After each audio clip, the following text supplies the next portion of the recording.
This is the Levels Network. I'm Justin Horo, joined by the Triple OG, Willie Mason OG. Someone wrote that in the comments too, that I sort of drag out the so I thought it would. They're very picky, aren't they? No, in a. I guess it's Depends how you're feeling.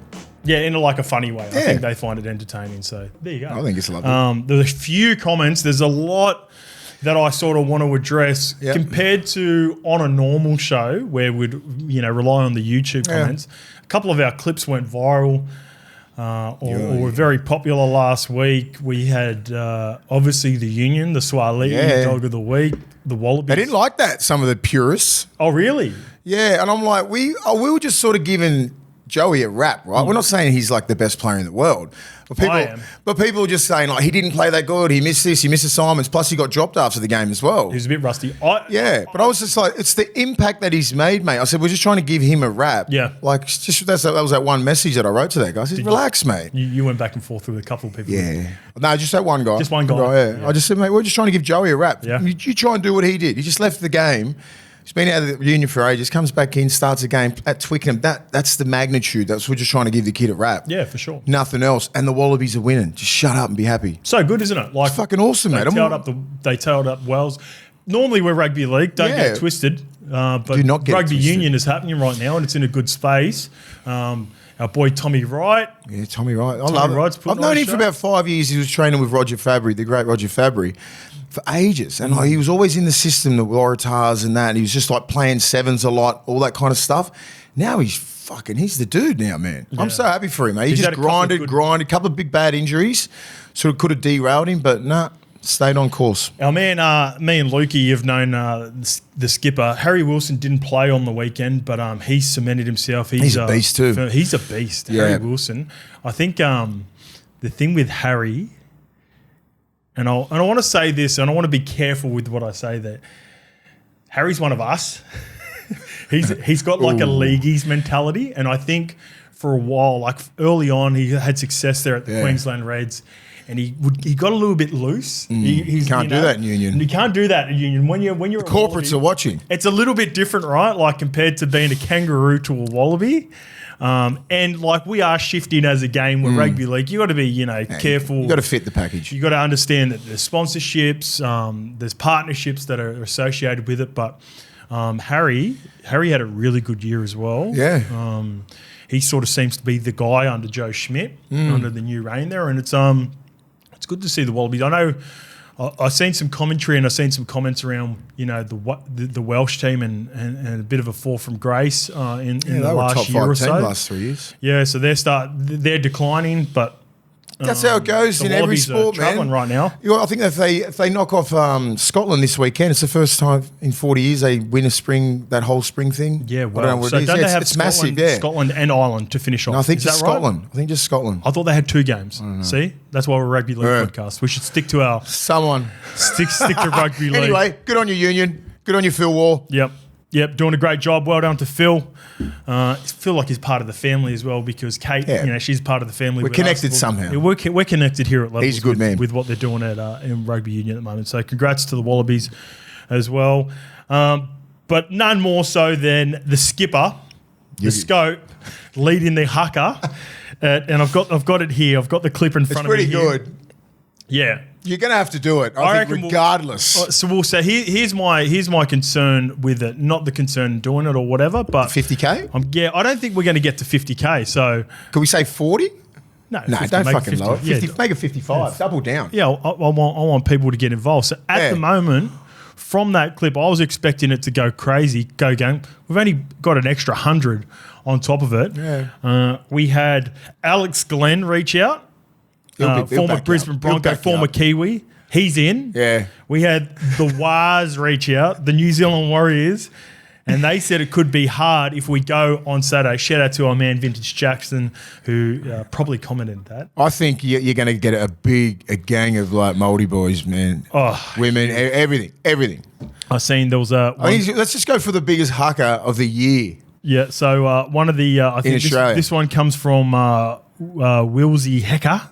Keen, we go Kamata 3 times, so we'll do 3 times. That way, people can join in if they're sort of walking past. By the way, to confirmed, if we get to 50K, it'll be before the Warriors game on the Saturday afternoon.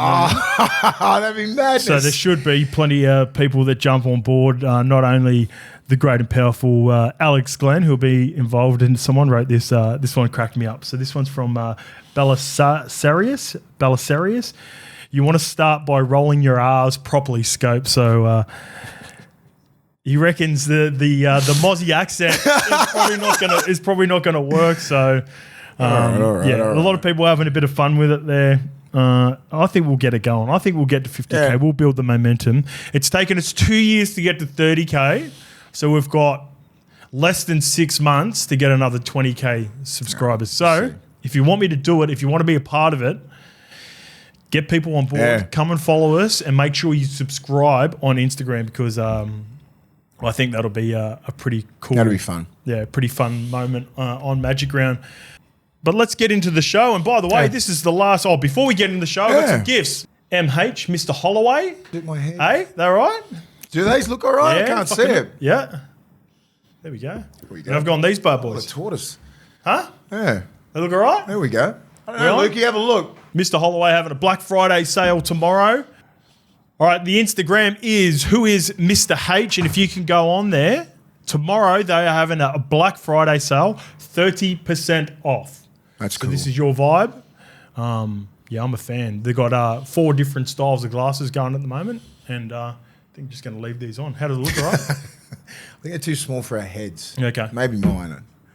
I reckon yours look good. Yeah, I'll see. So shout out Thank to you, Mr. mate. H. Thank you, Mr. H. Let's get into the show. And as we know, that we always rely on YouTube to provide us some questions. And there has been a bit of time between drinks. But to wrap up the season, this one comes from Steve Gracie. Hi, guys. I've been watching from day one.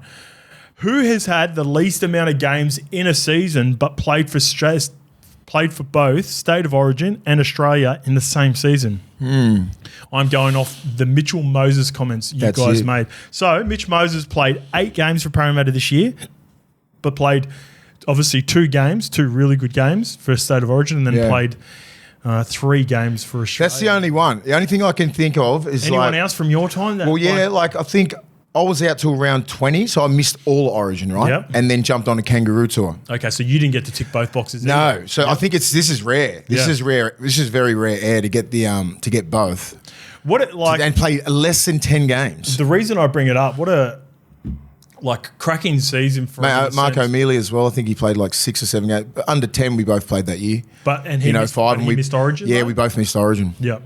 Did Oga play a heap of Origin? Yeah, you got more than 10. Yeah. So my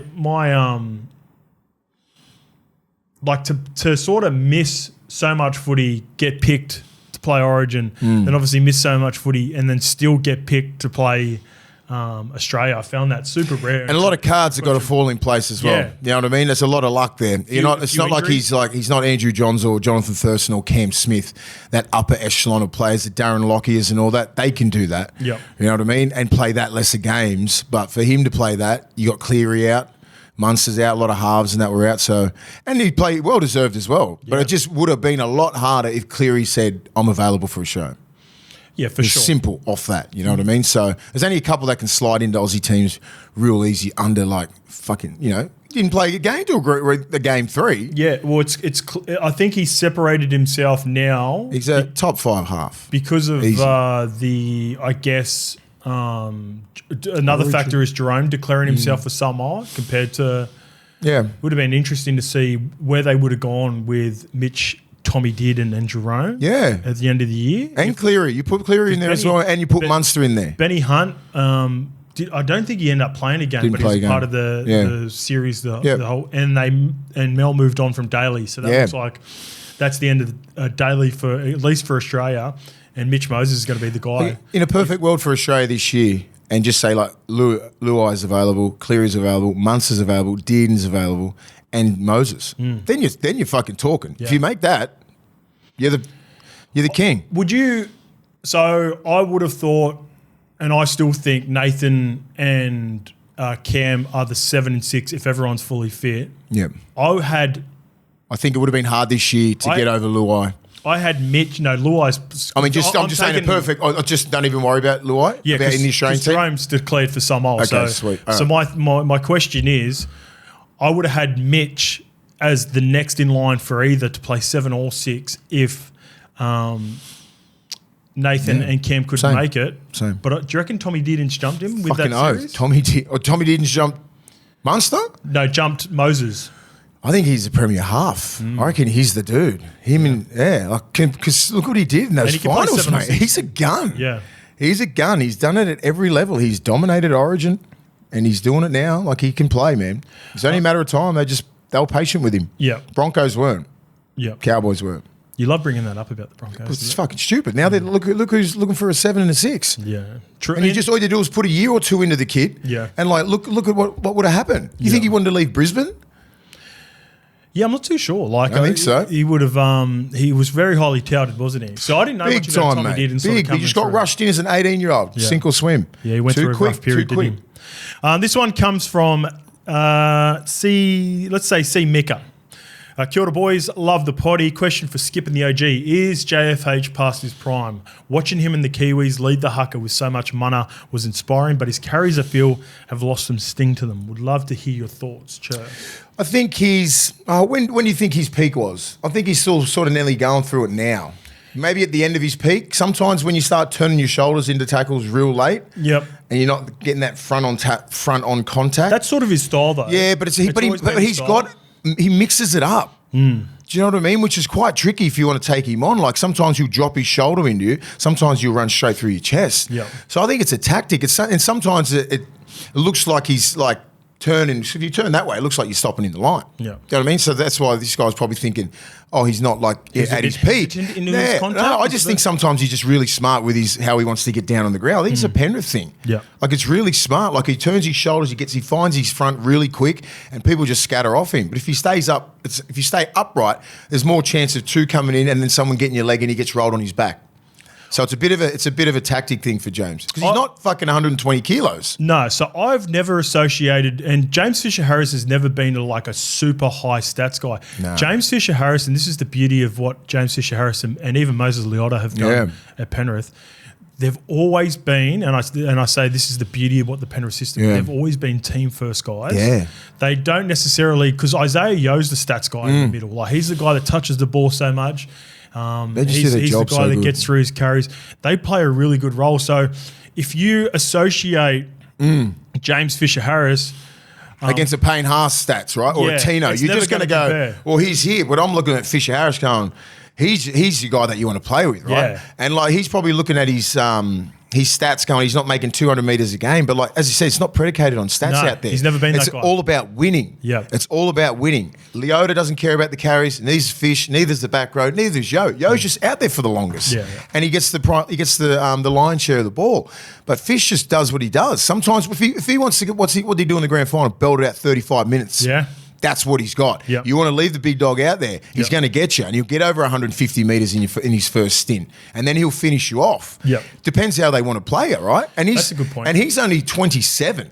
He's still at his prime. Now, I think he's got 2-3 years left till the back end of 30-ish. Then he might dip a little bit, but he's so consistent in what he does. I don't think he'll ever fall off. You're not going to see massive peak and then fall off. You won't see that with Fish, because I think he's just too consistent. And this is what we've said too, with the international footy at the start, sort of leading into Pacific Championships and understanding why Liam Martin didn't play. Yeah. James Fisher-Harris has played he's been available for pretty much all of what this run that they've been on, played deep runs into the... I'd love to see how many games he's missed in 5 years. I reckon 10. Yeah, I think it'd be around that, wouldn't it? Yeah. Not many. And then he had the World Cup campaign in 2022. He played all of the games last year and got a win in the Pacific Championships last year. So Fisher's played a whole heap of footy in the last 4 or 5 years. When I look at the part that I'm so excited about watching next year with James Fisher-Harris and Jerome Luai, I reckon those two guys in particular have been like crucial parts to what Penrith have done in the last 4 or 5 years. But I am so intrigued to see what their influence is going to be like at the Warriors and at the Tigers, respectively. Everyone is. Yeah. Because you know why? Critter set the bar. Yes. Way too high. Yeah. Way too high. And because he went to a club that was a bottom four, you know, they're going to clubs, you know, West Tigers respectfully. Yep. They're both bottom four. And then like the Warriors are a little bit better because the year before they finished the top four. But they did finish. But they finished like, I think maybe not bottom four, right? I'll get it. Bottom four. Yeah. No, bottom five. Yeah, 13th. well, bottom five, it's not good enough for the Warriors. So you go there and change the whole culture, man. Both those guys will. Guys will. I think it's pretty calculated moves as well. You know what I mean? Like, you have a look at the roster that Tigers are throwing up. It's a top 8 roster. But then you look at it in the last couple of years, you go, that's a top 8 roster. But it just doesn't really feel like it because you don't read names like Luai. Yeah. You know, he's been a gun for 5 years. Fisher Harris has been premier prop, top 5 prop in the game for 6 years. They've made some, with the Tigers, there's been, I didn't really want to talk about it. There's been some stuff around the Tigers and what Benji's trying to implement there with a few players not turning up in shape and whatnot. Well, that's good. When you talk about I agree, I like it as well.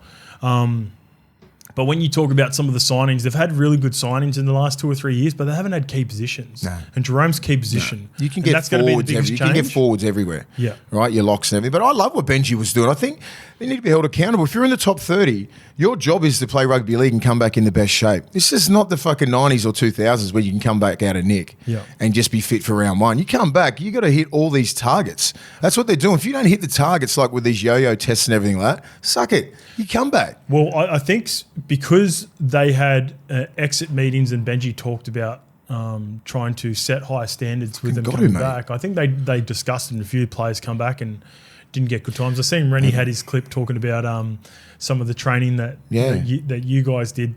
And you're right, like it's different time. Yeah. Rennie was sort of explaining that you sort of wanted to come back, you wanted to have a good time, but I just come back from fucking Mexico. Yeah. Wasn't feeling the best. No, but like specifically the strategy that you'd have coming back to a preseason where you didn't want to go too hard because you knew you were going to probably do a beep or a yo-yo or whatever version it is, the Bronco, the 1.2. You didn't want to get a mad time the first time because then that's what was your standard, and if you didn't get it, it was going to fuck you up and get you into some of those. So I'll give you context with the Rennie story, right? So I didn't have to come back till until mid-January because we're on a kangaroo tour for like 10 or 12 weeks. That's right. So you miss November, December. So all these young bucks have gone crazy. They would have been rock hard fit. Fucking so fit. And I've just come back, been all through Europe and everything like that. Had like 6-8 weeks off. Did fuck all. Didn't come back overweight or anything, but you're not fit. Yeah. You're nowhere near fit. And we're doing these 600s. I said, don't you fucking pass me, young buck. Did you really say that? Yeah, fucking. I just looked back. Him? Just him, because he was like, everyone else just talked. I said, don't you fuck. Because he was like knelling up the, I said, don't. And he just didn't. Yeah. I wouldn't mind if he did, but I was like, fuck. Doing 600 meter sprints. It was yuck. Yeah. Hot January at Belmore. I remember that day. And he just sat behind me. He's just too loyal, Rennie. I love him so much. That's so good. But he was a young kid. He hasn't even played first grade yet. Yeah. So that's understandable. You know what I mean? He was a young kid. Like, fuck, if it was the next year, it would have been, fuck up, Mace. Yeah. You know, but you just come back from Australia. I just come back and I was just like, I think I was probably one or two. It was only about 2 of us, I think. It was like, And preseasons back then, they didn't give a shit. So I missed 10 weeks of preseason. And then I'd train for 4 weeks, have a couple of trials, and then play. I've got a similar story. That's why Cam Smith played 3 billion games because he was on kangaroo tours for at least 12 years of those. Yeah. So there's pros and cons to playing international footy, right? You go longer into the season, but you get a break, and the breaks were different back then. Now the tours are longer. Yeah. Unless it's a World Cup year. Like we were going on 4 nations for 8 weeks minimum, 8 to 10 weeks overseas. So because just say we'd have long runs into the semis or prelim or grand final when we're at our peak. Yeah. And then like about 5, 6, 7 were on either New Zealand or Kangaroos and we're playing in the same competition, right? So we wouldn't finish till like late November. Yeah. Around about this time. So we'd get 6 weeks off. So we'd get off until January, right? I remember like Bobcat, Oga, myself were sitting there. So Bobcat was captain. I said, don't you fucking dare get us back in December. Because there wasn't no RLPA backing us up going mandatory 6 weeks. Yeah, can you come back late December? Like, fuck off. But it was like, even though there wasn't the RLPA standards in, It was your club, mate. You got to earn it. Right? You had to earn it, right? You had to earn the right to get back at January. The coach had to trust you. The players had to trust you, knowing that you're going to be fully fit for round one and nail it. So where you build that trust with Folksy, right? Yep. He goes, come back like sort of mid-Jan, have your break, come back in decent nick, right? Don't be overweight. So none of us were overweight. We just weren't fit. Yeah. You know what I mean? Like just footy fit. Yeah, we're footy fit. Give us 3 or 4 weeks of training, some weight sessions, everything like that, and then you come back all right. That's the secret to a long career, right? If you can dodge a lot of pre-seasons, which kill your career, and that the only thing is, if you're at that 1%, if you're playing for Australia for about 8-9 years, Cam Smith's an anomaly, 15, 16 years is crazy, but like most of us about 7, 8, 9 years at the top, and then that's pretty much through your peak from like 22 to 28, 29. Yeah. And then you sort of you can drift into then you earned that respect from your coach anyway. So when I was at Newcastle with Wayne, you get all these little just because they know you can do the job. Yeah. I don't know if a dude who's been coming off the bench or he's just been like just a toiler his whole career. He's getting his ass kicked his whole career. Yep. He's going to get like 10 pre-seasons in a row, 4 pre-seasons, which take years off your career. Yeah. Years. That's why Billy Slater and JTs and all those great players, they played to 350 games, more Cooper Cronk. Always, what was always common denominator? They're on the back of an Aussie tour all the time. Yeah. Plus, they earned their stripes, big origin runs, big runs into the semi-finals. So that's the secret to a long career. The secret ain't fucking pre-seasons. There you go. So any aspiring young footy players get in the Aussie team. Play Origin, play for Australia, and make sure you kill it at reach for the stars. So don't be mediocre. Just be great. And then, therefore, you'll get looked after and have a long time. I remember like being in Newcastle, right? And there was some players like Jared Mullen, right? Yeah. Mullows had done 10 pre-seasons in a row. Mullows was a gun too. He was a gun, but he wasn't at the top fucking percent, right? Couldn't break into that. Yeah, because you had all these great halves, and they got hit with a fucking Andrew John stick. He's the next Joey John. So I was at Newcastle for those 3 years, and I think that was my 8th full pre-season. How many Origin games did Mullo play? No, I think it won maybe 2. Did he play one series? 2, yeah, one series. 07, yeah. 07 or 08. Yeah, so like he had 10 pre-seasons, and this was probably my 14th, 15th year in the game. I think I'd done 7. Full ones, right? Full. And he's like the fittest, you know what I mean? But that's what I'm saying is a fine line. Guys like Petro and all these guys can just you can play a lot of games and keep consistent because of the pre-seasons really take it out of you. You know who was really good with that? Donny Singe was really good with that at Manly. I remember I've got a story for you. You got to earn that shit, bud. Similar to, exactly right. So at Manly, once I arrived in 13, leading in, the boys at this point were a little bit older and weren't even playing for Australia or anything at the time. But they only trained Monday, Wednesday and Friday leading into Christmas. So they're only training 3 days a week, but the energy was really high when they'd rock up to those training sessions. I think maybe only Anthony Watmo, Chocky, he was the only one playing for Australia at the time. Yeah. So I don't think he come back to January. I've got a funny story for Chocky similar to you. Love Chocky. So similar to what you did to Rennie. Chocky rocks up and we're doing coat hangers. So, it's the 75 metres, 35 metres across, whatever, and you got to do it every 10 seconds. So it's like a sprint for the 75 and then a bit of a jog for the 35 or whatever it may be. And you just do this consistently until Donny had seen enough, And Chocky rocks up, and I remember this to he gets to our forwards group. It was like we're broken up into back rowers. Then on one corner would be like your outside backs, the other corner would be the halves, and then the other corner would be the front row. So he gets there. And it must have been one of his first couple of sessions because I got along with Chocky. He's good, similar to what you were with Rennie. I ended up getting along with him really well. But at this point, I was like, I didn't want to upset the apple cart. Yeah. And he's like, hey, boys, no fucking heroes, eh? No one go hard. We all stick together. That's what it is, right? But the difference between what you did, where you were struggling because you had a couple of weeks off, come back from Mexico, and Rennie stayed behind you. Chocky was the opposite. So when we kicked off, he's fit as fuck. Chocky was an animal. He's a different beast, Chocky. His cardio was so good. Gun. So he told us, no fucking heroes, boys, no one sprint. And then he sprinted off and won all of them by about 15 or 20 metres. And we were all like, fuck, do we sprint here? And Donny's on the whistle going, come on, boys, keep up with Chocky. And we're like, he told us not to sprint and not go hard. So there was a bunch of, sort of younger guys like Jesse Senalafeo would have been around in that group, Michael Cheek. And we were all about 10 metres. In saying that, I don't think I could have maintained that conditioning with Chocky for that session anyway. Goes hard. But like at least for the first couple, we could have done a couple of sprint efforts with him. He's slept on Chocky as one of the fucking greats. He's a great at Manly, but like for New South Wales and Australia, there was a couple of years there. He was nearly first picked.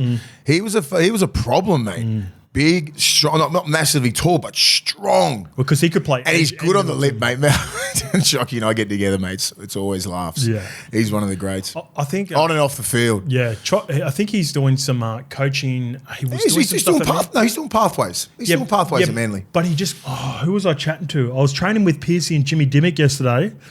JD. What's up, JD? One of the best. By the way, the Prince of Tonga, JD, he was asking about the potty. Yeah. I was training with the boys down at Maroubra. They do that 500 club. Yeah, the 500 club, yeah. Rob Dog was down there. Rob, yeah. Looking fit. Yeah. He's about 95 kilo, Robbie. Oh, he's lost heaps of weight. Good, man. Anyway, we've gone a little bit off topic here, but I think Chocky's gone to another club. And he's got like a junior development. What club would he be at? Oh, no, but he's... Parramatta? He's doing... I think it's Para. Para? Would it be Did he get it wrong with Rolsey? It's the only club he played for. It's not the Dogs? No. I was at Dogs training yesterday. Yeah, okay. Oh, anyway. That was awful too, watching those poor young. Yeah, he's been 18 years old. Jeez, we've gone on a tangent there. Let's bring it back. Let's get to, how did that start? Oh, yeah, we're talking about the prime. Yeah, but we're talking about the prime of James Fisher-Harris, then ended up going all the way through. Doesn't matter, mate. Let it go. All right, this one is with regards to some of the rumoured players that we think could be representing Samoa or representing their heritage at the next World Cup. Scary. Someone wrote, imagine if Moses Leota to Samoa, and it would complement the two we were talking about in Payne Haas and Tino Fa'asuamaleaui. And then Mr. Green jumped in and replied to that message and goes, imagine a prop rotation of this. So they've got the combination of Payne Haas, Moses Leota, Spencer Leniu, and Nelson Asafa-Solomona. Right? That could be their four, and then you put Tino at lock. Yeah, that'd be that. I'm putting Tino at lock. That would be a disgusting forward pack to go up against. And they're all good workers. Yeah. They're really good, high level workers. They'll get you through 60, 70 minutes easy in the middle. That's terrible. That's a scary middle if they got together. I think it's happening. I honestly think something's happening in the World Cup, only because they've already won a World Cup with Australia. Yeah. Payne Haas and Tino. Well, Nelson hasn't. Moses Leota hasn't won a World Cup. Imagine how big would you rather win it for New Zealand or Samoa? Who do you think out of those five guys? See, I'm with you. I really think, and I heard there was rumours around that Payne was going to represent Samoa fit this year. Don't know if it's 100. I haven't got it 100% confirmed, but that was just a sneaky little rumour. Spencer's obviously played for Samoa, so he's a part of the system. I don't think Tino will play for SAR. I don't get. My gut feeling says Tino will stay for Australia. What do you think? The only reason why I'm thinking they would is because they won the World Cup in 2022. Yeah. For Australia. Yeah. Like Moses just Leota winning it for one of the island teams, man. That would mean a lot more. I think there's a higher chance of Moses going to Samoa just because of all the Penrith connection with all the. I think it's a big shout. That I reckon 4 out of 5 do. Well, because you got Jerome, Critter, Bizza, Spencer Leniu. I can see all those guys getting in Moses' ear and going, "Come on, let's do a stint for." And then I think Nelson will stay for the Kiwis. That's my gut feeling. Yeah. That's like not even. What a team! Yeah, what a middle. Yeah, someone's gonna have to be on the bench. All right, this one is a question regarding the situation with what's happening with Ezra Mam and the potential suspension looming over top of him. It comes from Grant Smith. Hoz and OG, with the Ezra Mam suspension, do you like KOTONI to play 6? KOTONI played all his junior footy and seniors at 6 and fullback, and he carved up, I think, a full preseason with him and Adam Reynolds would give the grub vibes. And when he means grub, I think he's talking about a Josh Reynolds sort of 6, where more of a ball runner. I think he's got the skill set to do that. KOTONI loves the contact. He loves getting in people's faces. Depends who can play right centre. Could Mariner play right centre? Yep. Yeah, and then whoever you can fit someone on the wing. So if they've got proper first graders in those positions, I reckon they'll put him at 6. So last year, Corey Oates has moved on. Selwyn is still there. He would play one centre. Jesse Arthurs, I think Jesse Arthurs is a better winger than centre. Yeah. And then they got that young Josiah Katapani. So I think they're trying to push those guys. And there must be some young sort of exciting talent. There's always young outside, I'm not worried about the Bronx. Backs and wingers coming through at Broncos. I just worry about who could play 6. Who could play 6 potentially for the Bronx next year. Well, they've got that Kobe Black kid that played. Yeah. He went really well on the trials. Billy Walters could be an option. No way. No. And they try that Blake Moser at 9. Because they've got... I think they got their battles for the 9 anyway, that Moser and Walters. See, here you go. If Walters is going to stay in the team, Walters, because you've got Moser and you've got our man Tyson Smoothie. The Smoothie. And they've got another one too, don't they? One of them's going to miss out. They've got, what's his name? I'm getting it up here. Is it Pakes?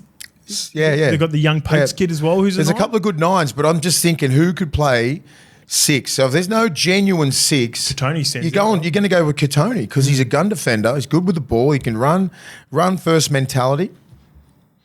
Early ball. I mean, if he's played 6 his whole career, it wouldn't be a big deal for him. He played for Tonga. Yeah, 6. Yeah, he did, and he also played for the Broncos 1 year. Yeah, I've seen him a few plays. I'd prefer him at right centre, but until they fix that problem up that's going on there, put him at 6. Yep. All right. It is time for our BSC Dog of the Week. Our last BSC Dog of the Week. The BSC cans are available in 7-Eleven. And because we don't have rugby league at the moment, like we said, we had Joseph Swaliti as from Rugby Union. My BSC Dog of the Week is Mike Tyson. And not necessarily because of the fights, because I actually didn't watch the fights, but my dog moment of the week, Mike Tyson turning his back in that interview. And what would you call them? The arseless chaps? Yeah, like the pantless no chaps? pants. No pants. Just had the belt on. I mean, had the... What was it like? What's the mind? Like, what's the mindset? Apparently he sweats a lot. He doesn't want to wet his shorts. But like he knows he's getting interviewed, and he just. I don't think he knew the camera was going to pan out to him. What do you? It was just like, but it followed him like that. It was just like could have just stayed on there. Thank you, like to Mike's son. Not that. Yeah.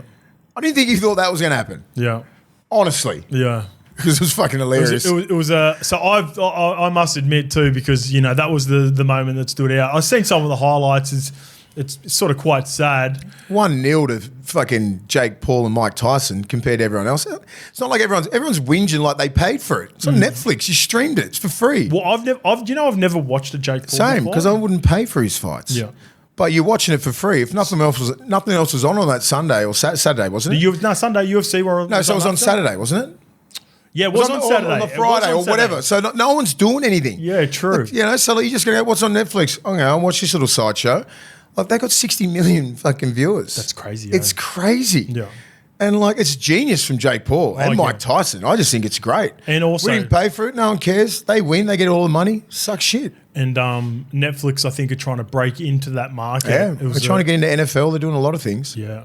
So yeah, it worked out well for them. Magic Round, the schedule has been announced as well. So we talked about the Warriors playing on Saturday. Cronulla Sharks and Parramatta Eels will kick us off on Friday night. Sydney Roosters versus Dolphins. South Sydney versus Newcastle on Saturday to kick us off. Then the Wars versus North Queensland. West Tigers versus St George Illawarra Dragons. Then you've got the Gold Coast Titans versus Canterbury Bulldogs on Sunday, Mace. Brisbane Broncos versus Penrith on the second game on Sunday, and Melbourne Storm versus Canberra, the last game. I found this weird round. No Manly. Oh, shit. No Manly for Magic Round. That's the reason I've put this in here. Now, I've always been of the opinion that it should be... The wooden spooner? The wooden spooner, but the Tigers now have got it. Doesn't matter. 2 years in a row. Don't get it. Would you have just... Just don't get it. Yeah. Just be better next year. Yeah. Manly doesn't deserve... Oh, Manly's got a big supporter base. Yeah. I mean, I suppose they've done this deal, the NRL, someone's got to lose. Yeah. Who gets to choose it, but the NRL? I think so. Yeah? Yeah. And I wouldn't be choosing a top 8 team. That's a good point, man. You know what I mean? Like a top 8 team, someone from the bottom 8 deserves to go all the time. Do you think because Magic Round has been so busy the last 2 or 3 years that they don't... Well, they're going off supporter base, going Manly fans don't travel. Well, Manly fans they've changed that narrative. Yeah, I reckon too. I was just taking the piss, but like, you know, like they maybe have done something like that. I don't know. I don't think Manly's a cool team. I agree. And not just because it's I just think it's a team that people want to watch. You got Turbo there. He's box office. Daly, still, with a couple of years to go. Homoli Olakawatu, young Lei Hopewadi. I want to watch those guys play. Yeah. A lot more than some other teams that are getting up there. It's similar to a couple of years ago when they didn't play Newcastle and not have Kalen at Magic Round. You need those dudes, man. I'll be thinking, the way I'd be picking it every year is like, who is the least box office players in each team? So let's go through I'll get the ladder back up here. You'd be thinking Parramatta. Nah, you got Mitch Moses and Zach Lomax. I think they're big draw cards. It would be Tigers with Jerome is going to be people are going to be interested to see Rabbitohs, Titans. It's a hard one because we can go for every team and dissect and say, oh, I want to watch him play. Dragons. No, I don't watch any of them. Who would you want to watch from the Dragons play? You watch I'm Flanagan? I'm keen to see both Flanagans, the coach and the player. Get Shane playing. Yeah. Who's going to be the halves partner, you think, with Kyle next year? Would not have a clue. That's how bad it's going to be. Probably the Raiders, Dolphins and Dragons would be... Yeah, and Parramatta's only getting there because of Moses and Zach Lomax. Yeah. If you had no Zach, I'm just going... That's down there. Yeah. Because they're a bottom 4 team. Like, they're not box office anymore. Well, they've had one bad year. Oh, no, 2 years. Man. 2 years out of the 8, yeah. Yeah. It's a hard one. I think everyone loses. It's time to get to the top 10s. We've delayed this for a couple of weeks because we had a fair bit on last week, but this is the perfect time to wrap it all up. So for those who aren't aware of the way this works, the criteria is I am the CEO of the 18th franchise. Mace is my coach. The Hunter Mariners. The Hunter Mariners, we are. We have 3 years to make the Hunter Mariners relevant. So therefore, we've got every single player available to us. And the factors that are important are... Age is really important. One thing, like looking back at, our rankings, age is huge. So except for halves. Yeah. Past accomplishments mean a lot to us. Injury history, we always talk about this. Best ability is availability. And then there are a number of projections for players. Weaknesses, if anyone's, the one that stands out the most for a lot of these guys is defense is, I reckon, probably one of the parts where we're like, does he tick that box for us? And conditioning. Yep. And versatility. We love versatility. So off the back of our props ranking last week, this one comes from Thena Photography. Moses and Fish not being 1 and 2 is wild. In the 23 final, Broncos didn't score a single point when both were on the field. The biggest win ever over Australia for the Kiwis. These two have been the hunted for 5 years and no one stands up to them. Tino above them shows an origin bias for sure. So, is she a Penrith supporter? Don't know. I want to know that. I don't even know. Or Kiwi supporter? I don't know if this is necessary. We're not biased at all. No, we're not biased at all. No, I love both those guys. They're top 5 props in the game. It's very fluid, right? They're 1 to 5. You can just, on any day, we've said, on any day, any of those guys can dominate games. And then Harrison sort of backs this up. I reckon James Fisher-Harris and Jerome Luai have definitely been the most commented or perceived from us that we've ranked them too low. Jerome, Well, Jerome was 2? Yeah, but people wanted Jerome 1. And recency bias, mate. And also, look, there's a fair argument for it for sure. But if I was doing it again, I'd still this is my preferred position. I'm the fucking GM, all right? All right, you're GM, I'm coach. You're the CEO, I'm GM. Okay. I'm GM and coach. Did I just get demoted? Yeah, are you the coach? I don't know. I thought you were coach and I'm GM. Greg Nunes. All right. I feel good. I'm the Gus. Okay, you're Gus. All right. Who am I? Warburton. No. You're Ciro. Oh, all right, I'm Ciro. All right, done. Anyway, with these lists being hypothetically for the new franchise, I think JFH has to be 1 or 2 with Tino because either... So the first comment was not as high on Tino, but Tino being number 2 because either one of them will be the best at setting the standard and... the new culture, similar to what Bromwich Bros did at the Dolphins. Yep. This is a good shout. I agree with this. I think they have the leadership qualities and respect of players to get a new club started right. So I love, even though they haven't had success, I think what Tino has done at the Gold Coast has been a big reason why they've been able to recruit and some young players. And retain Fafita and retain. And I think James Fisher-Harris can have that impact going back to the New Zealand Warriors as well. Yeah. To sort of get them. He'll be their spiritual leader as well. The mana that he provides, everything before the game. Like he's He's New Zealand captain, bro. Yeah. It's like getting Ruben Wiki back there. You know what I mean? That's a good shout. It's like when Rubes went back there, 2008, 2008, I think. No, 2000. When was it? 2004 or 5. He was real early, wasn't he? Because him and Pricey were the two props. Yep. That's right. Yeah. Sorry. Wouldn't have been. His last year was 2008. Yeah. When we played him over there in a blackout night. Jesus Christ. Yeah, you always talk about that blackout. It's scary, man. They should do it more often. Scares the shit out of everyone. Ruben Wiki went to the Warriors in 2005, 6, 7, 8. I agree. I think James Teixeira. He's gonna have that impact that Rubes did. And they were fucking strong. Yeah. They are a strong team, and he set that culture over there, man. Reset it. They already had a strong culture anyway, but he was New Zealand captain as well and a front rower. Yeah. This is what you're getting again. 2.0. And captain. Yeah, he would have been man. Captain, Captain New Zealand. Do you want to get into the second roles? Yeah. All right, let's do the second rollers, starting off with the honourable mentions. There were these three guys are really hard not to put in the top 10. And I think, you could argue that they should be in the top 10 for sure. I've got Jaden Sewer, just represented, had a cracking season and played Origin this year, even though he didn't play in the decider. Beau Fermor, I think, is a solid season. If Titans make the 8, I think Beau Fermor is knocking on the door for Origin as well. He will definitely go up in the rankings. And our man Hylam Lukey, so 27, She's 26, must have some good back rows. And we've got a couple of OGs that I couldn't put in there as well, just due to age. Tyson Frizzell, Felice Kafusi, and Scotty Sorensen. 33, fair 32, and 31, respectively. The rookie watch, I've got 4 guys. I've got Sean Blore, his first proper season with Melbourne, even though he's played for a couple of years at the Tigers. How old is he? 24. Fuck his baby, yeah. Dylan Lucas is 24. Yeah, I like him. He had a really good season as well. Jacob Preston. He had a really good rookie season, but he was a bit banged up. Finish the year off this year. And Brendan Piacorta. We had high. You got a high opinion of him, but he was a little bit up and down this year as well. Availability. Yeah, right. He's been injured a bit. So kicking off number 10 with my list, I got Hudson Young at 26. Fuck, we must have some good back rows. Yeah. They're just simply on the 6 names that you just mentioned then and now Huddy Young. Yeah, good. I want to hear the rest. All right, so Hudson Young, 26 years old. He played right edge back row for Australia. Starting back row at the moment. Played really well, played Origin, been a really good servant for Canberra for a long time now. He is number 10, just slightly above him. And I don't know if there'll be pushback on this one. I've got David Fafita at 24 years old. The thing with Dave, he ticks a lot of the boxes.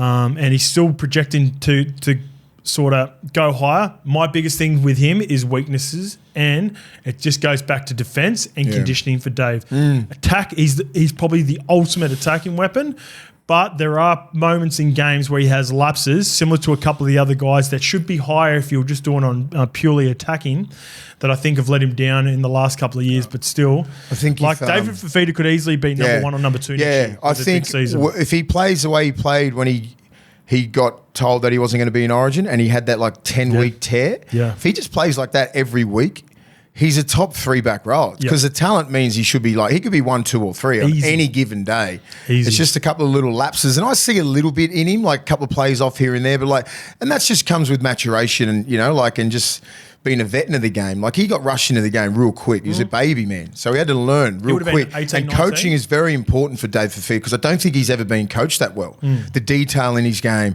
it's always been just get the ball to Big Dave and he'll just run through everyone.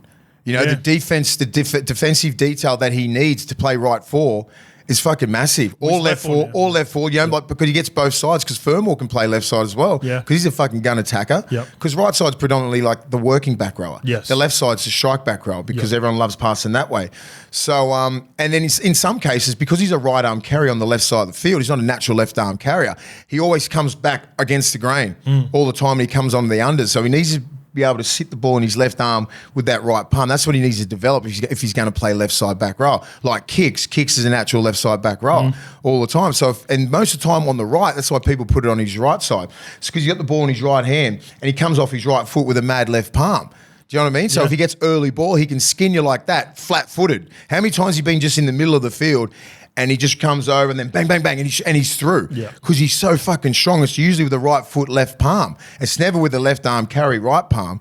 And that's where people really can cut him off when he's on the left side. If you're a really good defender as a right four, you can get at him. And sometimes they really shut him down because you can't just get early ball to him on the left side. He needs to be getting the ball really late at the line. See, that footy IQ is why you're general manager and demoted me to coach to make sure we get the right roster. David Fafita, some really good but his upside is fucking crazy. And the upside always blinded everybody from the little things, the nuances in the game. Really like, fuck, his detail here's a little bit off. It's here. You fix that up. He's 23, 24 years old. Next couple of years, he fixes that up. He's the best back row in the world. You know who reminds me of? A guy that's a little bit higher in the rankings. I remember Viliami Kikau for a couple of years at Penrith. It was always, his conditioning wasn't that great. Yeah. He was more of an attacking player. Defensively, you sort of had your question marks on it. And then he had that season 2 years before, I think maybe the 2022, the first year that they won the grand final, where he completely changed his game. Yeah. Now he's a real force defensively for the Bulldogs. That's why he's ranking and he's ranking so much higher and he's consistent. You know why? He prioritises defense. Yes, he prioritises it, and he knows he can make a difference from that left side of the field because you don't cross those numbers lines. No. You definitely don't go across right side, the right post. You know what I mean? So you got to stay there. So you got to own that little bit of field. You got to protect your three man. You got to talk to your middles. Do you know what I mean? Like it's a very important position, left side or right side. Yeah. And if you can have the field, if you run near him, you're gonna get hit. You're gonna get hit. You know what I mean? And that's that fear factor that Dave needs to put into some defenses as well. I agree. Because when he's on, mate, that kid is built for this game. Have you seen the size of him? Yeah. But still, like mentally, he's probably still a little kid. Right? He starts to own it. Not a little kid. When I say little kid, 19, 20.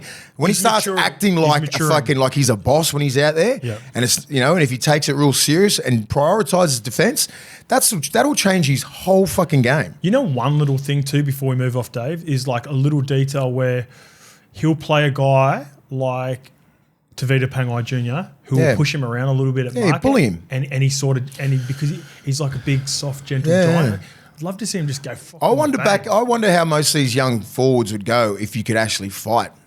Yeah, it'd be a bit different when you can cop a punch in the head. How far you go with the niggle? Well, Tavita wouldn't. I think Tavita's fighting in any generation. But I'm just saying, when people come in, they want to act a little bit boisterous. A little bit different when that energy's like when you get up and you know you're just going to it's going to be on. Yeah. How much shit do you put into these tackles, right? I always wonder that because I know Tavita loves to fight, so he doesn't care where it's at, what generation he'll fight anyone, and he can fight. Yeah. But because and I think he knows that, and he tries to bully those young brothers. But in the last couple of years, I've seen Dave Fafita stand up to that shit.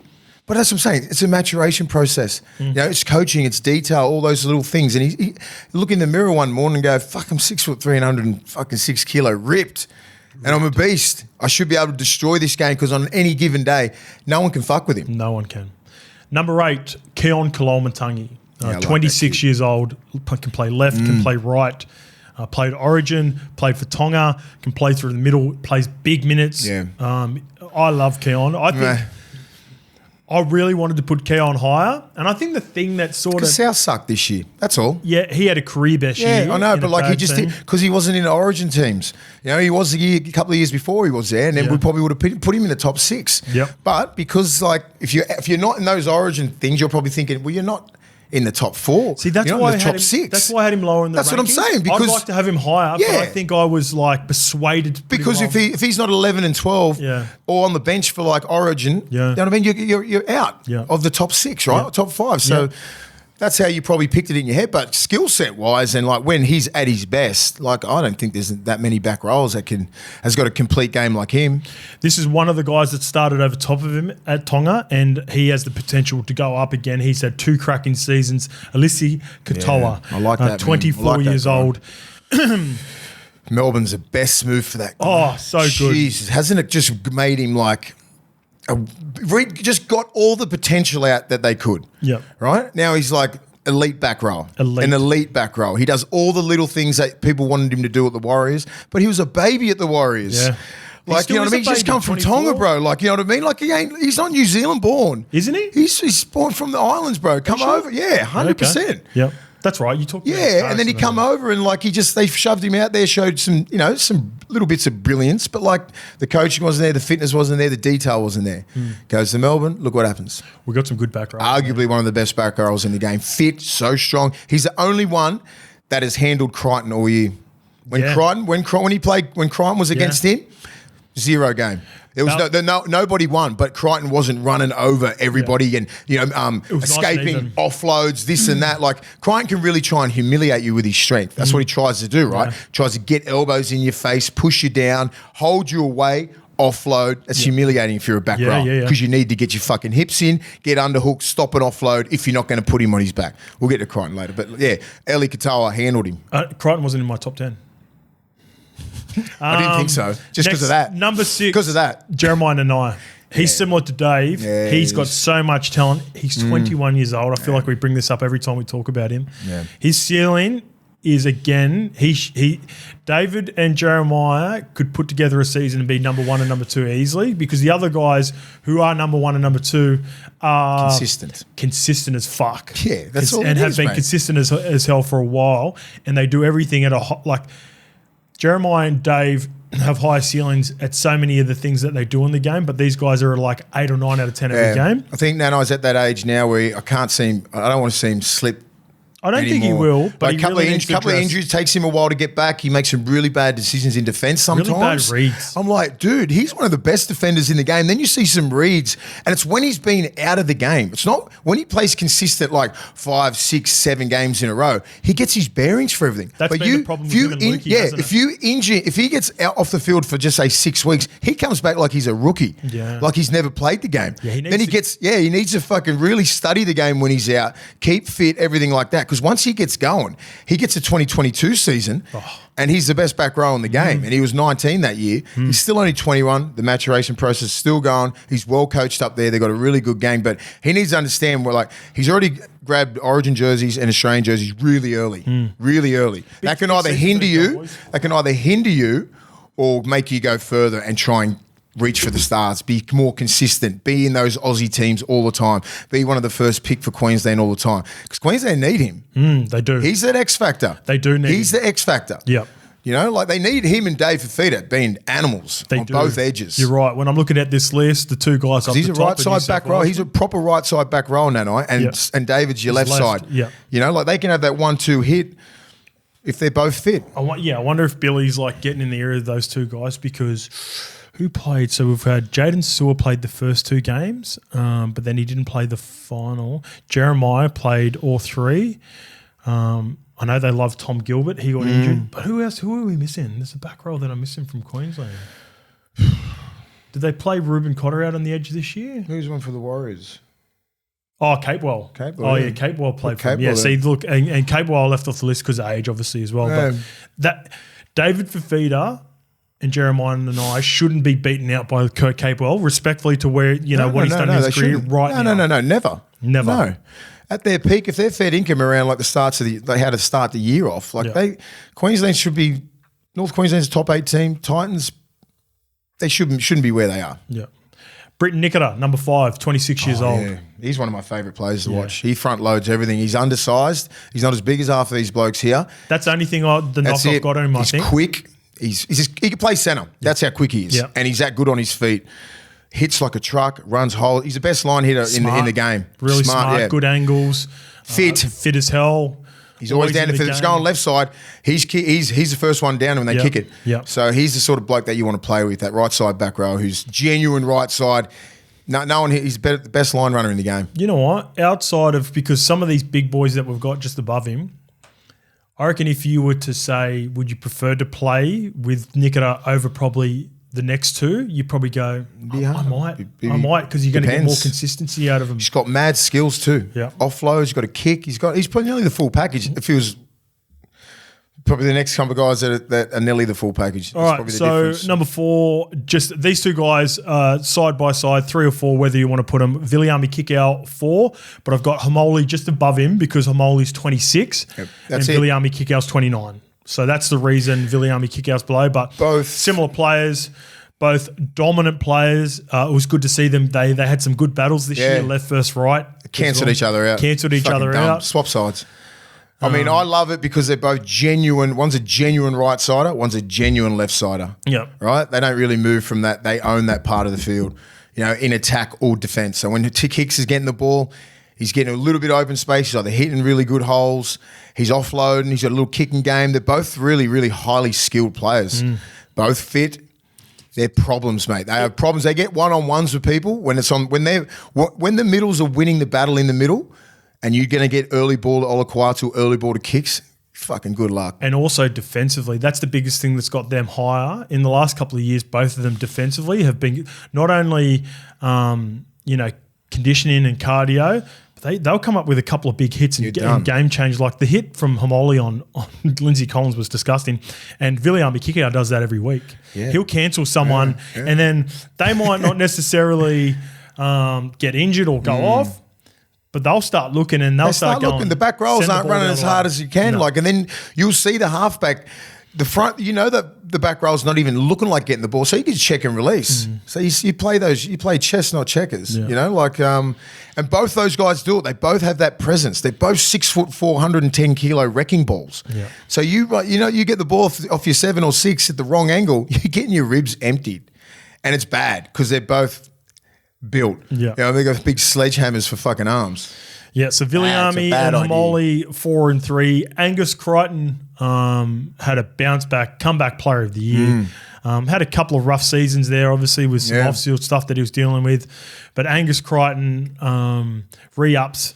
He's at the Roosters, and he had a better season than Liam Martin, but Liam Martin's number one. Angus Crichton was the best back rower. It's 1 and 1A. Yeah, but Liam Martin capped it off with a pretty good grand final performance. That's the only thing that got him, because I think Crichton played every single game. Liam Martin was out for probably about 5 or 6 games. Yeah, he missed some games. Yeah, he missed probably more, but he just pipped it because that's the big dance. And the dog of all dogs gets to Clive Churchill. He would have been. They both would have been starting back rows for Australia. Would you like to have one of the big dogs? So is there anything out of that top 10 that you didn't like? Or someone would have been not when you just show that to the last 5 players. You can fuck around with the bottom 5. Yeah. You can picking out of the top 4, Viliami, Hamoli, Angus and Liam Martin, in your perfect world, would you have Liam Martin and Angus, or would you like to have one of the sort of toilers 80-minuters? I want an 80-minute and I want a ball damaging back rower. Yeah. And I'm probably going to go with Liam Martin and Kicks. Yeah. Because Kicks is a genuine left side back rower. Yeah, true. And I just don't think, Hamole is a... He played left for Tonga. Yeah, I know. He can play... He's a genuine right-sider, but... Yeah, I think he's a better right-sider. Yeah, he's a better right-sider, but Liam Martin's the best right-side back row in the game. Yeah. So but you can't complain with Crichton. Crichton is just as damaging as Kickout. All right, you go Liam Martin and Viliami Kickout, and I'll take Angus Crichton. Yeah. It's a win-win. Yeah. It's a terror. Yeah. Both back rolls for games, just like, just fucking play through the middle. Yeah. There's no point going out wide. All right, playing through the middle, we're going to have to rely on our locks, and this was really highly contested as well. So, honourable mentions. If I'm making my best team of all time, this guy is probably my number 13, Jason Tomalolo. He is 31 years old. He has been banged up the last couple of years. That he does have a lingering knee injury, and he's got a couple of OGs that are with him. Tohu Harris is 32. Jack DeBellin is 33, Ryan Madison is 30, and Cam McInnes are 30. All old guys that would have been part of the top 10 in 2 years ago. Yeah. But they're all getting a little bit older now and for different reasons. Rookie watch, Morgan Smithies for the Canberra Raiders. I really like him. He had one good season in the NRL for the Canberra Raiders. And Max Plath. I really struggled to not put Max Plath in my top 10 because I really like him and his versatility. Yeah. He's a Must be some good locks. I think he's going to be an Origin player next year. Soon. Number 10, Jakey Travojevic just slides in at the age of 30. Jakey, there you go. Probably one of those guys. I still like it. Yeah. I can't believe he wasn't in that Aussie side. He did play for New South Wales this year. He's nowhere near the attacking threat that he was probably 3 or 4 years ago, but defensively, still top 5 defender. He'll get you under the ribs. Still top 5. And when you have someone like Jakey through the middle, you just sort of feel safe. But everyone knows about Jakey at this point. Now, all the next sort of 3 guys are ascending, and I think have big futures and have been part of Queensland's either team or emerging. Trent Liero, 23, had a cracking season for Melbourne Storm. I think he's an out-and-out middle. He looks like an Isaiah Yeo sort of lock for the Melbourne Storm, and he's only going to get better. They found his position, didn't they? Corey Horsburgh, 26. I think Horsburgh's best position is lock compared to front row, even though... Yeah, they're all similar. Some are similar. He plays a different style of lock. Yeah. You know, Sticky's he doesn't want a ball playing lock, even though he's got more of a second phase and offload in him. I think Horsburgh's like he can rotate between lock and front row quite easily. And Jermaine Hopgood, 25 at Parramatta Eels. I like Hopgood. He got injured this year. I think Parramatta really missed him. All three of these guys, I think, are just rock solid. Like if you got them and if you got them for a good price, I think you're really happy with where you're at with all three of those guys. This guy missed the entire season, but I got a huge rap on him, and I had him competing with my top three this year, if not injured. Tom Gilbert. He's still only 24. I love him as a player. He's good, yeah. He's like a young Luke O'Donnell. Yeah, he's like a young Donsky. Yeah. He's got those eyes. He's an angry human. I think depending on how he comes back from the injury, I think he can jump a couple of the... Actually, top 5's fucking gun. Yeah. This is like... He'd still be top 10, but he's not top not 5. And number 5, Victor Radley, 26 years old. Is he only 26, Rads? He's only 26. Jeez. Yeah, he's only beautiful. 26. He could easily be one on his day, man. In the right system. He played awesome for England too against Samoa. Beautiful hands. Over there. Hits like a truck. Everything, mate. He went back to a bit more of a distributor and ball playing. It's hard to say because he went so good on the edge there for a couple of games, and then it's like, do you try and get him out of the contact zone? Because I think they're worried about his longevity and just like getting sent off, everything like that. Right side back row, a bit more of an effective tackler. Not really much of a... I think this year he'll move straight back into lock because Kiri's gone and they'll need that guy through the middle because they've got no halves. Yeah, 100%. Like Sandon Smith is a young half. Sam Walker's going to be missing. Cheese isn't part of the team now, so they're going to need some guy to play a little bit of footy. Yeah. They're going to have a completely different style this year, the Roosters. They're one of my favourite teams. This is where coaching's going to really come into it. I'm excited for Robbo and what he's going to do at the Roosters because... I think he'd be probably more excited than anyone, Robbo, right now. Good challenge. Losing so many, like 6 or 7 starters, some real proper vets, experience. Number 4, Ruben Cotter. Yeah. 25 years old. Everyone knows about Ruben Cotter. He's a gun, mate. If you're going to like... Your prototype player, just say like 10 years ago, everyone was after the 6'4", 110 kilo Polynesian player. Do you know what I mean? All that sort of Sonny Bill sort of prototype. He's your prototype. Now? He's about 5'11", maybe 6'1". I don't know. He's about Rennie's height. He's about 5'11". So, but like probably 96, 97 kilos. 10 years ago, I say this. I love Ruben Cotter. Yeah. I think now you're right. I think he's suited to this day and age more. 10 years ago, I think he comes off the bench. That's what I'm saying. That's what I'm saying. So he's a starter in Queensland and Australia. He's one of your first pick, right? Because he's so fit and he's such an animal, so effective, and he just doesn't stop. There's your prototype player, as your Ruben Cotter. If you're coming through the system now, like I was at Bulldogs training yesterday. I'm not looking at the big Polynesians like I used to because you know what? You're not going to get more than 10 or 15 minutes out in the middle. I'm strictly talking about middles, right? Yeah. Middles. Not back row. Yeah, I need a kid who can play like, you got to be fit, mate. You got to be doing yo-yos at fucking 25. Do you know what I mean? Like it's such a fitness-orientated game. It's like nearly 80% fitness with a little bit of skill in the middle. And just be tough and be a gun tackler. It's not about being like fucking built like me or Sonny or Roy or any of these guys anymore. You know, like, so Ruben Cotter's nearly your prototype middle. Like super fit Rennie. Yeah, Rennie would kill it today. Absolutely kill it, Rennie Matul. Like, he'd be perfect for this game. But he doesn't do 0 kick chase, 0 kick pressure. It's hard. So that's the Ruben Cotter's his bread and butter. Well, the guy that all those attributes that you just wanted to tick off, this guy ticks all of them. Cam Murray, 26 years old. Another one that's built like that. Yeah.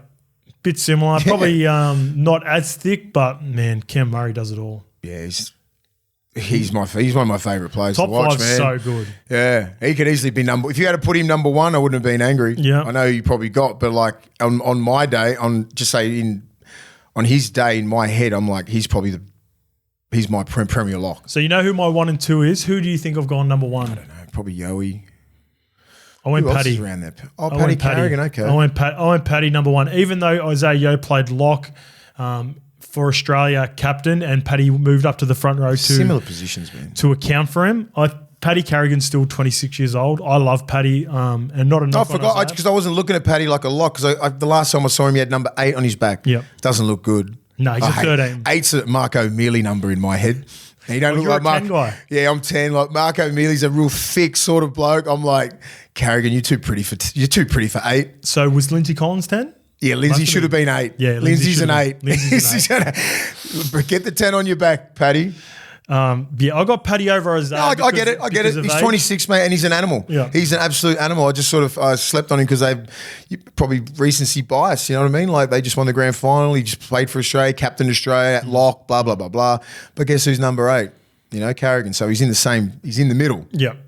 And you probably, Paddy can suit front row better than what Isaiah could have. But really they're playing the same anyway, taking I hear you. What do you think the difference is between a Paddy Carrigan and a Cam Murray? Like a Yowie Carrigan and Murray? Carrigan? And Victor. That would be my 4 best locks in the game. So who did you say? So the top 2, Yowie and Carrigan, yeah. Cam Murray and Victor. Okay, so you would have Victor over Ruben. Yep. Okay. Just my preference. I just love the way he plays. That's fair enough. Paddy is a little bit bigger. I think he's the best of both worlds. He's right in the middle where he's like not a complete nugget, but still got good size. 6'4". Still got good presence. I like presence through my middle as well. That's why I liked Payne and Tino over Fisher Harris and Leota, where even though I'd like to have either a Fisher Harris or a Leota and then a bigger sort of presence about the other front row. It's like the balance with Liam Martin, having a Liam Martin kick out or having an Angus Crichton and Ola Kawatu, because I want one of them to sort of complement the other a little bit better. But you can't go wrong with Nuggets, like you said, in this day and age. That's about it. I mean, what's the difference between Cam Murray and Victor? Victor, again, just thickness. Yeah, not that much, but the way they play. Cam Murray's probably got quicker leg speed. Well, Cam Murray, I think Cam Murray's got better conditioning. I think he makes a lot more tackles, and also he's clean. He's faster. He never fucking gives away penalties. He never gives away high tackles. He's not going to put you under pressure. But regardless of all that, I'm just saying in attack, I think he's got 1 or 2 steps on Vic. Yeah, that's fair. And he's very decisive when he runs, right? So he always gets really good shape with himself, right? Yeah, agreed. So he goes, and he'll pick when to run, and the next run is dynamite because that play the ball. He'd be the best bloke to run after because he gets really good shape, and if you're leading with him or out the back, you'd pull back straight away, and then you'd be straight behind A. So push and then roll back. Yeah, like if you don't just sit there and go, oh, you didn't pass me the ball. Like just fucking get a quick play ball, Cam, reload, jam it in behind the markers. If I was like Kaloa Matangi or the other prop set, like I'll be setting him David Moala, all those guys. Just push up, get back, boom, go again. Because yes, he's got the best. I think he's got the best play the ball in the game. Yep. The cleanest, quickest. Like as you said before, he's clean. Everything's clean. Shit, I run into Cam's locally at the moment too, so I've been running into Cam a lot. He's the best bloke in the world. Legend. He's confident he'll be back for round 1. He said. What did he do? Fucking something weird. He did something weird to his wrist or hand. He said, you know when you hear a name and you're like, you haven't heard that before? I was like, ooh, what's Scaphoid? Scaphoid? Maybe. If it's that one there, that's a big problem. That's a 6-month injury. So they said, you know what he's like. I sent him at the local cafe, I know, and he goes, look, they said it was going to be like 4 or 5 months. Yeah, that's scaphoid. I said, when's round 1? And he goes, that'd be like 3.5 months. He goes, I told him I'm going to be ready for round 1. The skipper. He's a dog. Nah, yeah, I think it's a scaphoid. If it's that one there, if you break that, usually you have to get like a hip graft to get it. Yeah, if you snap it, it's bad. Mate, that is levels for this year, maybe. Maybe. So as in terms of like breaking down games, that's the rankings done for the season. We had a cracking season. We could be doing a couple of guests. Nothing guaranteed. Just to see how it feels. Yeah, we're gonna throw the line out to a couple of people that we know. Some big dogs. I'm only interested in really doing like people that I really want. I don't want to, sort of lock myself into a 10-episode series and we're just going to fucking do what we want for the sake of it. But I reckon there are a couple of people interested in the game that we might do sort of leading into Christmas. People that I want to fucking feed their brains. But I want to thank everyone who's joined us for this season. The last couple of years been a great season. Yeah. Shout out to Tab and BSC for another cracking season in 2024. They've been big supporters of us since day one, and that's it for for the levels review, preview, mailbox. Whatever it is. Whatever we're doing. But you'll see us on socials and we'll be around the next couple of weeks. But if we don't see you, thank you. We'll see you in 2025. All right. Good season.